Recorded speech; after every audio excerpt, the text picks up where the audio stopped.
Muy bien, y lo decíamos al comienzo del programa, por supuesto de urgencia informativa, porque la muerte de Horacio Quiroga ha conmovido a la escena política y sobre todo ha conmovido a los actores que tienen que ver con la ruta del dinero K, esta investigación que preocupa tanto al expresidente y que tiene como principal protagonista a Lázaro Báez. Contemos un poquito quién es o quién era en realidad Horacio Quiroga. Él era director de dos empresas de Lázaro Báez importantes, de EPSUR y de Misaar, sociedad anónima ambas, hasta el año 2010, hasta noviembre del 2010 él fue director de las dos empresas. Se fue muy peleado con Lázaro Báez, de hecho él tenía un juicio que le había ganado a Lázaro Báez, por lo cual él pensaba que iba a cobrar dinero, aunque en el último tiempo estaba un poco deprimido porque se daba cuenta que producto de los embargos que pesaban sobre Lázaro Báez, era evidente que no iba a cobrar nunca ese dinero que él necesitaba. Lo cierto es que esta persona fue en la Argentina post-Fariña, si la podemos definir de esa manera, el primero en hablar de dinero en efectivo, el primero que reveló ante la revista Noticias primero y ante las cámaras de Canal 13 después,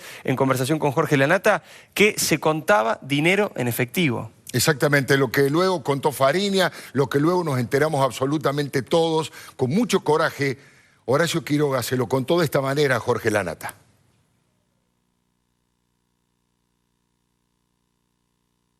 ¿Cómo llegamos en la historia al momento en el cual a ustedes les dicen ahí en el pasaje Carabelas va a llegar plata de Néstor y aparecen estos 7 palos? En realidad es, yo venía pujando por hacer alguna inversión, porque yo me veía como representante legal de la empresa, me veía preso. Y sí, porque todo se iba a caer y no estaba la plata. Me iban a denunciar de estafa, incluso lógico, los otros colegas. Entonces, en un momento me avisan de que vendría un dinero para empezar con las exploraciones. ¿Y después de eso? Y después de eso, bueno, vino el dinero. ¿Y la guita cómo aparece? Y llega al 5.º piso, pero sin que yo sepa nada. Me dice, vamos a poco. Decime cómo fue la imagen. ¿Qué había? ¿Una mesa? Sí.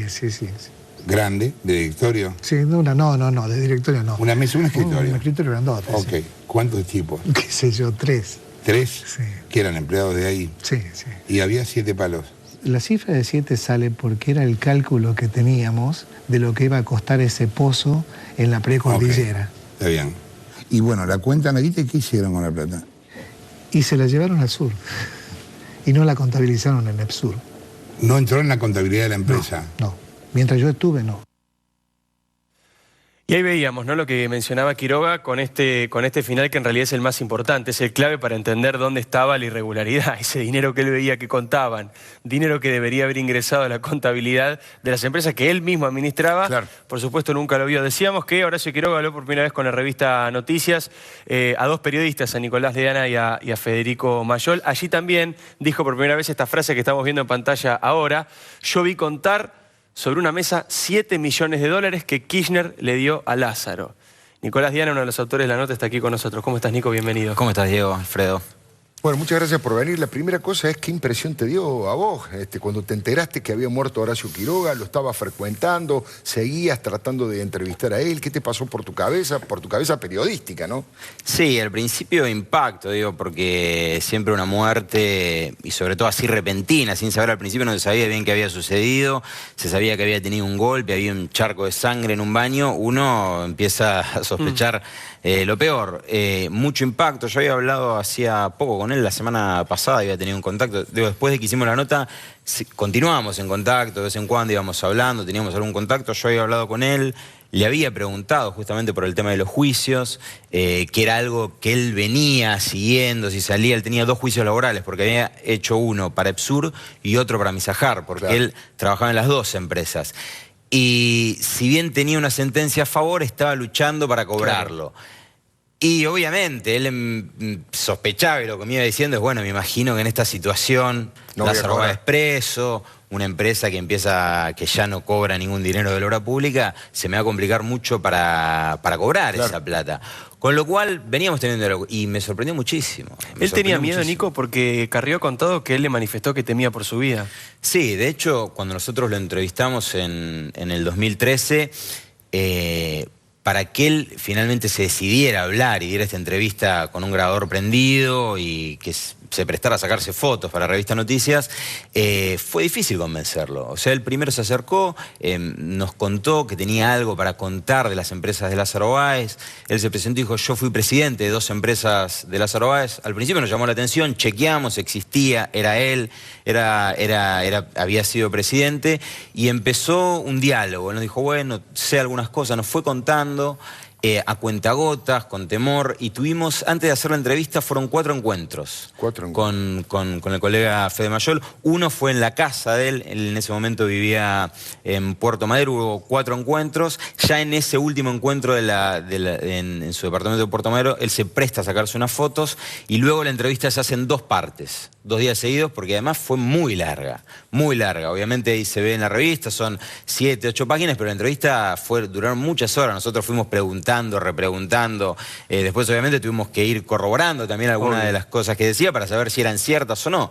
Pero fue impactante, la verdad, cuando él nos dijo que había visto estos 7 millones de dólares que Kirchner le mandaba a Lázaro Báez. Era realmente impactante porque era la primera persona después de Fariña que hablaba de esta plata negra, por decirlo de alguna manera, de los Kirchner. Claro, porque hay que ver el contexto cuando esto ocurría. No existía el video de la Rosadita, no era este contexto político. En el año 2013 nadie decía esto que Quiroga se animó a decir. No, y además era otro Lázaro Báez también, ¿no? No es el mismo Lázaro Báez de hoy, un Lázaro Báez preso, quizás sin ya la protección de un gobierno, como en ese momento tenía, con otro poder, negociando, sí, en ese momento obra pública, haciendo obras, con mucho poder de intimidación. Era otro Lázaro Báez en el 2013, y él hablaba en ese contexto, con otro gobierno y también con otro Lázaro Báez. Ahora, Nico, de toda esa charla que tuvieron, de ese extenso reportaje, ¿se corroboró todo? O sea, no mintió prácticamente en nada de lo que le dijo. Todo lo que le dijo era cierto. Todo lo que fue diciendo, la verdad es que fue... Igual que lo de Fariña ahora, porque la verdad que lo que Fariña ha ido denunciando se ha ido corroborando todo. Sí, además él tenía mucho conocimiento de los Báez y de la familia, hasta del propio Martín Báez, que hoy está siendo también investigado. Él lo conocía mucho, de hecho en las empresas él tenía mucho vínculo con Martín Báez en estas 2 petroleras, y hasta había viajado al exterior con él en representación de estas empresas. Habían hecho viajes a Rusia, a España. Él hasta en su momento nos dio fotos que nosotros publicamos en la revista de los viajes que había hecho con Martín Báez en el marco, ¿no?, de estas 2 empresas que él presidía. Incluso Martín Báez es quien lo reemplaza como director de una de las empresas. Claro, él queda luego como director y como responsable de una de las empresas. Ahora, Nico, repasando la nota esa que les da a ustedes en el año 2013, surge un dato importante. ¿Él participaba de vuelos donde iban bolsos con guita? Sí, él nunca pudo saber si iban bolsos con dinero, pero él obviamente tenía su sospecha. Él nos contó que viajó muchas veces en el avión de Lázaro Báez, en los aviones que tenía, porque él obviamente era el presidente de una de las empresas, iba, venía, tenía que hacer negocios o tener reuniones. Y nos contó que había viajado muchas veces algunas veces con funcionarios, otras veces con ejecutivos, y que iban bolsos. Eso está todo contado en la nota, es realmente increíble, que iban bolsos muchas veces en estos viajes. Y de hecho nos cuenta, nosotros le empezamos a repreguntar, pero ¿usted pudo alguna vez ver si había dinero? Y dice, no, obviamente yo no lo sabría, no eran mis bolsos, pero yo una vez pregunté, ¿qué hay en esos bolsos? Y cuenta, y él se reía esto, dice, y me dijeron, hay unos corderos patagónicos. Unos corderos patagónicos. Bueno, es similar al caso de quien tiene el mismo apellido, pero no tiene nada que ver, de Miriam Quiroga, cuando pregunta por los bolsos, que Daniel Muñoz le dice, ven y tomales el peso, con esto está lleno de billetes, ¿no? Nico, yo te quería preguntar respecto de semejante revelación. Cuando ustedes en aquel momento hablaron, ¿tuvieron alguna dificultad cuando lo publicaron? ¿Tuvieron algún problema? ¿Y él tuvo algún problema? No, nosotros no, y obviamente siempre tuvimos respaldo de la revista y tuvimos mucha libertad para trabajar, y yo creo que él en parte se sintió aliviado. Él tenía mucho temor de hablar al principio, por eso, como contaba, estas 4 reuniones previas que tuvimos, y en parte él creo que se impulsa a hablar, y después un poco nos dice, porque él se da cuenta que hablando y mostrándose también podía tener cierta protección. O sea, su cara iba a ser conocida, ya iba a dejar de tener, de estar, no sé, en secreto, que algo le pasara. Él sospechaba que hablando podía tener algún tipo de resguardo. Y obviamente él se había ido muy mal de la empresa. Y también él nos contó en algún momento que él había dado mucha bronca, porque esto es post Fariña, ¿no? Claro.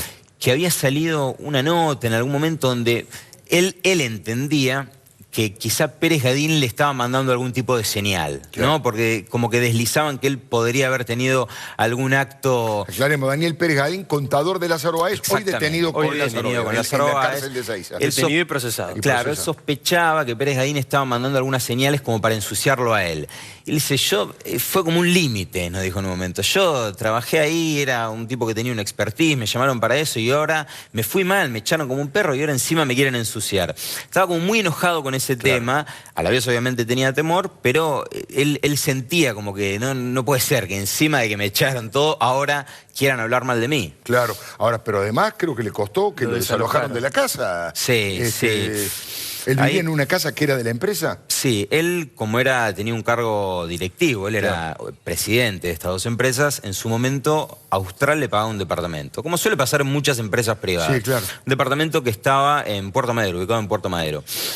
Él cuando lo echan, lo intentan desalojarlo, él mete algunos amparos en la justicia porque era la única vivienda que en ese momento tenía, además se había quedado sin un ingreso y se va dilatando esa situación. Y lo que es increíble es que cuando nosotros hacemos la nota y sale publicada, de hecho un día antes, porque la revista Noticias suele estar los sábados en los kioscos, el viernes, ya cuando la tapa se empezaba a difundir y se sabía, lo desalojan. Cae intempestivamente a la mañana un operativo, con un camión de mudanza, con una orden judicial, y lo desalojan. De hecho, él en ese momento nos llama y dice, mira, me están desalojando, como y bastante vos lo desesperado. grabaste.